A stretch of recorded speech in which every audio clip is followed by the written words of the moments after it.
Hello everyone. The topic for today's discussion is physicochemical properties of plant viruses. This is our sixth lecture in the course Plant Virology. So, the properties which are used for virus characterization are biological properties and intrinsic properties. Biological properties are host range of a virus, symptoms that are produced by a plant virus, cross protection, manner of transmission, either it is vector or no vector, persistence of infectivity in the sap, like storage in vitro, which is also expressed in terms of longevity in vitro, dilution, dilution endpoint, heating for 10 minutes, or thermal inactivation points. Now, these biological properties are variable and so they are unreliable for characterization of viruses. However, the intrinsic properties are the virus's own properties, essential properties, or these are basically natural to plant virus. So these intrinsic properties can be categorized into physicochemical properties, electron microscopic properties, and serological properties. Now, today's lecture is about physicochemical properties that is there in the syllabus. Now, physicochemical properties of plant viruses, these are of great value for discriminating between viruses and normal host components, because viruses are very small in size and their size and molecular weight sometimes are similar to normal host components. So how to differentiate viruses and normal host components when you go for isolation of virus from plant sap or from any plant extract? So these values, physicochemical properties, these properties help in discriminating, in separating the viruses from normal host components. These physicochemical properties also help in recognizing known viruses and describing new ones. Okay.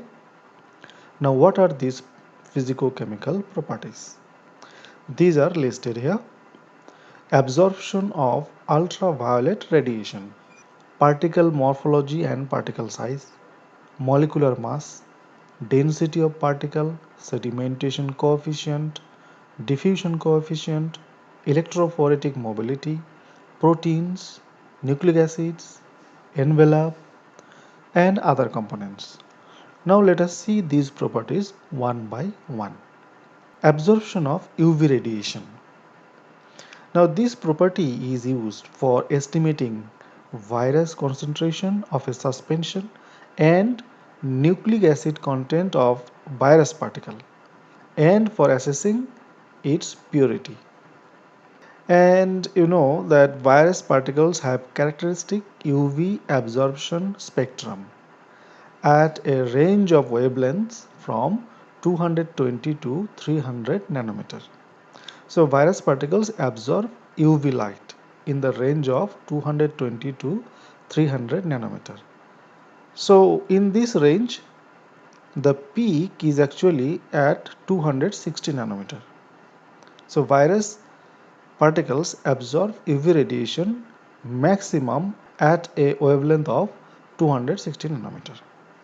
Now this property is important because many viruses have different UV absorption spectrum, because viruses have different contents of nucleic acid, different types of nucleic acids.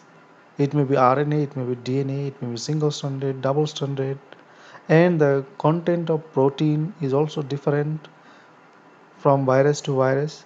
So UV absorption also differs among viruses, and this UV absorption depends on the content of nucleic acid.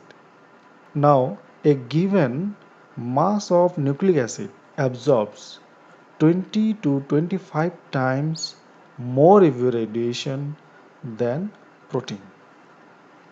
And we all know that absorption is maximum for protein at a wavelength of 280 nanometer, and it is called as A280, absorption at 280. And for nucleic acid it is 260 nanometer, A260. The ratio of A260 by A280 is then used to estimate the content of nucleic acid in a virus. Generally, the rod-shaped particles or elongated particles have a low amount of nucleic acid and high amount of protein. On the other hand, the spherical or icosahedral plant viruses have more content of nucleic acid and less of protein. For example, tobacco mosaic virus has 5% nucleic acid and 95% protein. Alright? Whereas in case of spherical viruses, the nucleic acid content ranges from 17 to 40%. So the ratio of 260 by 280 can be used to estimate the content of nucleic acid in a virus. So how much nucleic acid is present in a virus is really important to know, and this can be done using this property, absorption of UV radiation. The second property is particle morphology and particle size. Virus particles, which are submicroscopic, can only be observed under electron microscope, and that too transmission electron microscope, not the scanning electron microscope. So this property is of utmost importance because we have to see the virus, we have to know its size, how the particle looks like, what is the morphology of the particle. So these all can be done using transmission electron microscope only. So this is again a very important character or very important physico-chemical property of plant virus. Now, after we observe a virus under electron microscope, we can differentiate because the viruses differ in size. Viruses differ in particle morphology. Okay. Next physico-chemical property is molecular mass. Molecular mass is expressed in terms of Dalton or kilodalton. Dalton is a unit which is equivalent to the mass of a hydrogen atom. Now this molecular mass is also expressed or called as molecular weight. And molecular mass of viral nucleic acid and proteins is the sum of the atomic masses or weights of the constituent atoms of the molecule. Molecular and particle mass can be calculated from the sedimentation and diffusion coefficients. Now there is a technique called PAGE, polyacrylamide gel electrophoresis, that is now widely used for determining the molecular weight of nucleic acid and protein of virus.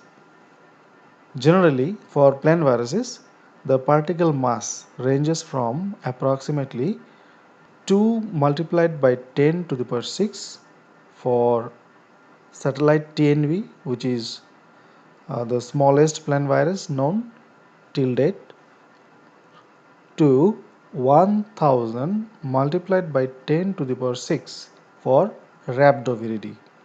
Rhabdoviridae is a family of plant virus. So this is the range of particle mass from the smallest plant virus to this heaviest plant virus. Tobacco mosaic virus coat protein has a molecular mass of 17.5 kilodalton. Okay, this is just one example to know how much will be the molecular mass of coat protein of a plant virus. Of course, it is in the lower side, in the lower range of molecular mass.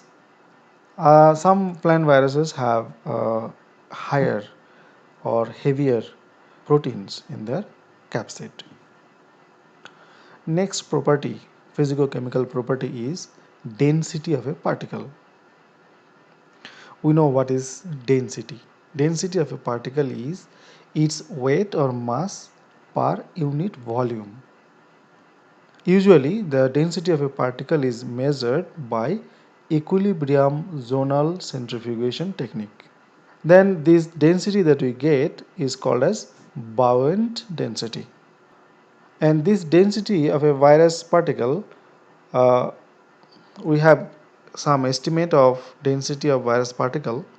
For rhabdo and tospo viruses, it is approximately 1.2 gram per cubic centimeter or cc.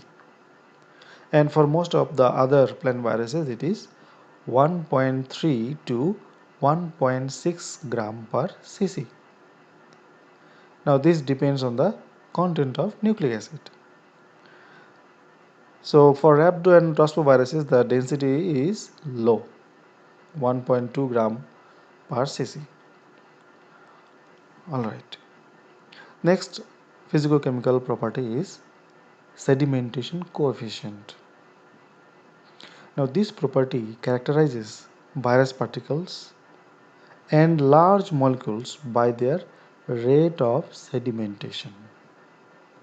Okay.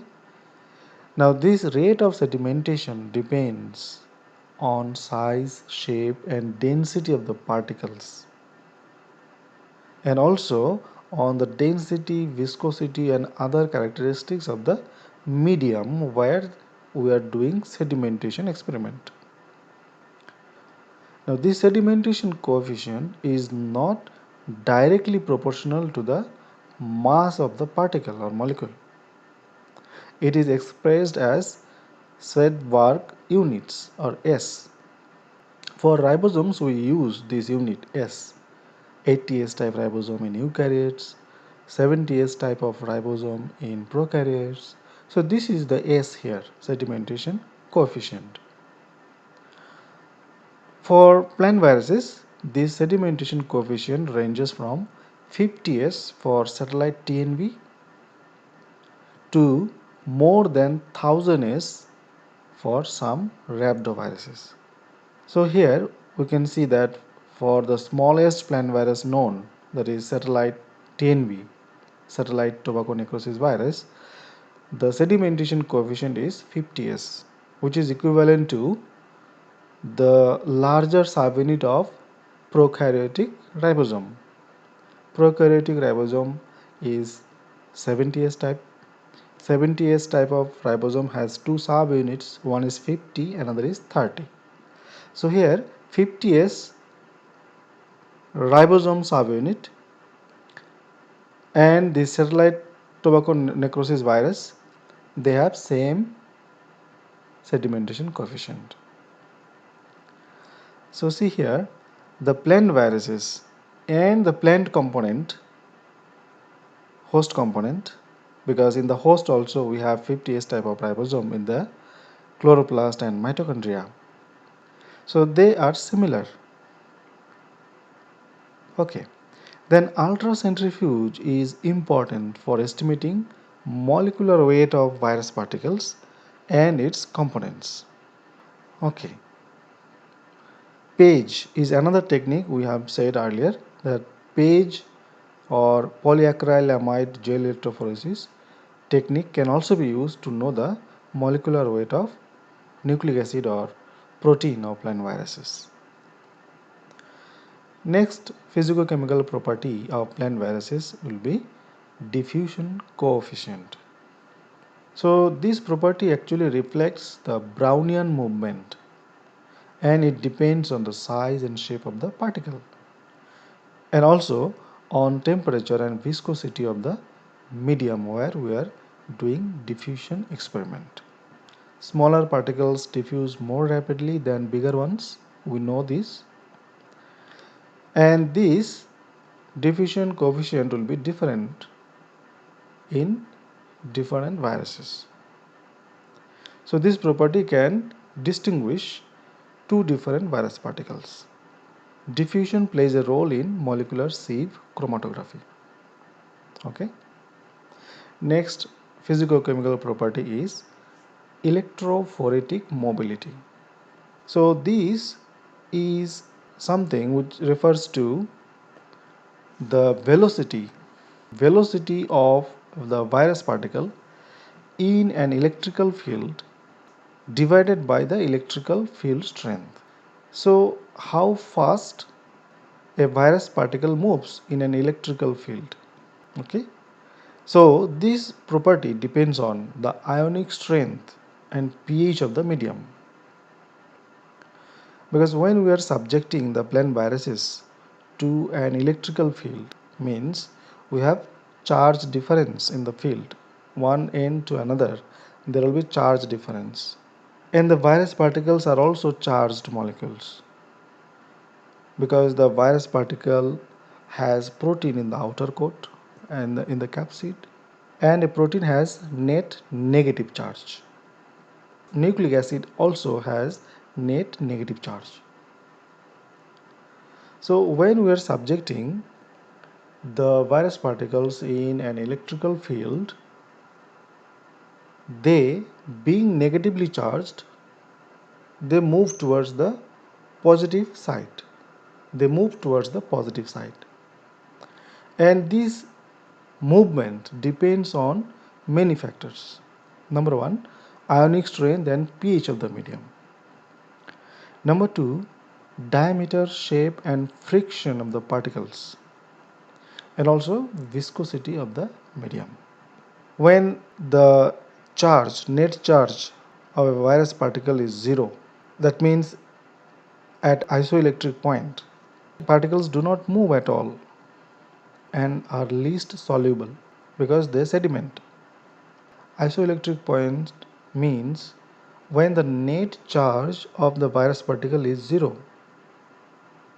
Since it is zero, it will not move to any direction, neither towards positive side nor towards negative side, because it has no attraction to charge, because it has no charge.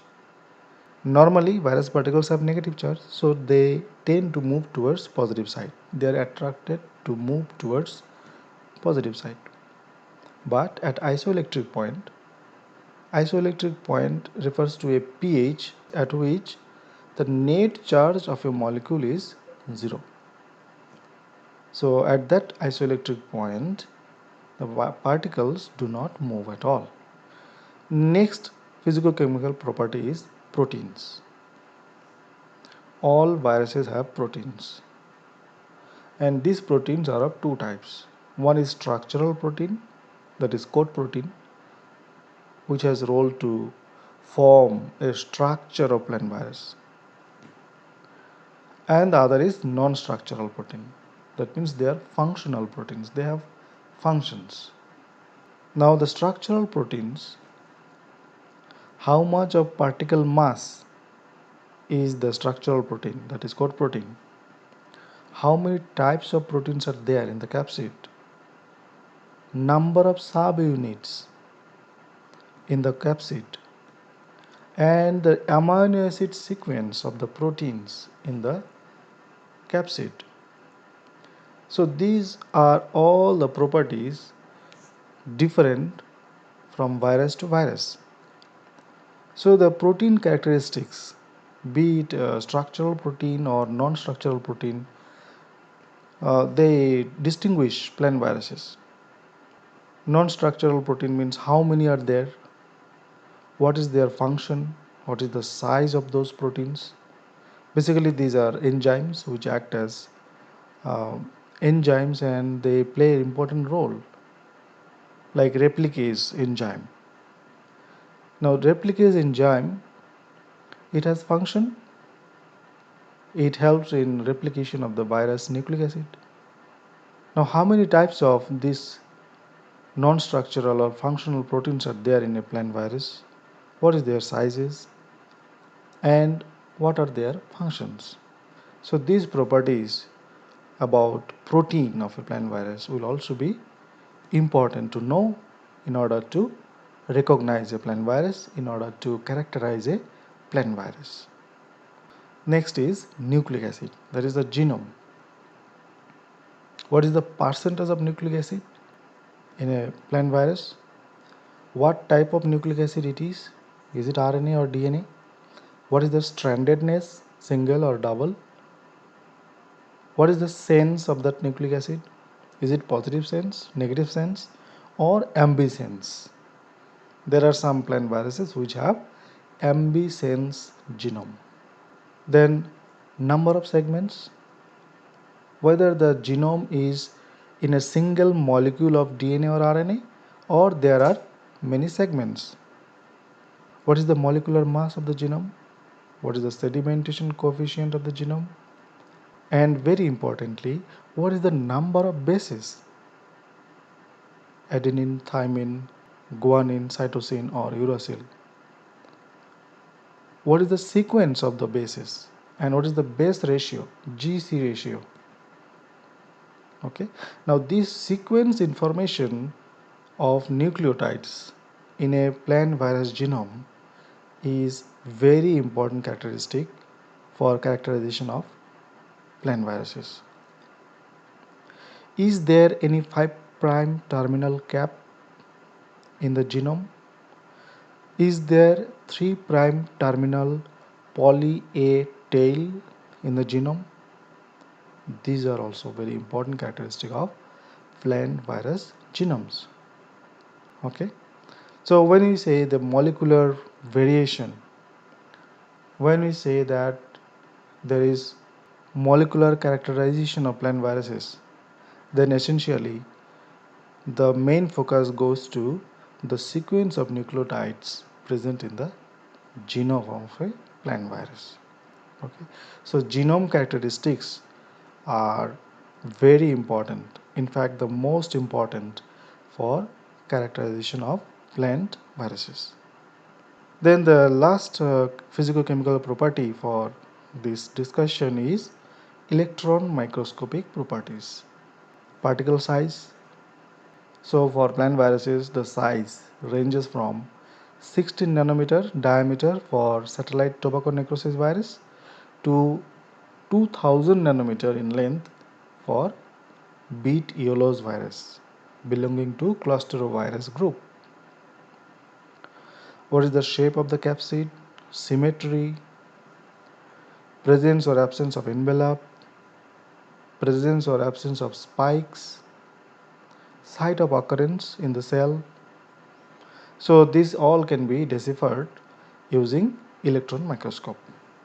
So with this, the lecture on physicochemical property ends here. So for any query, you can write to me in the comment box. Thank you very much.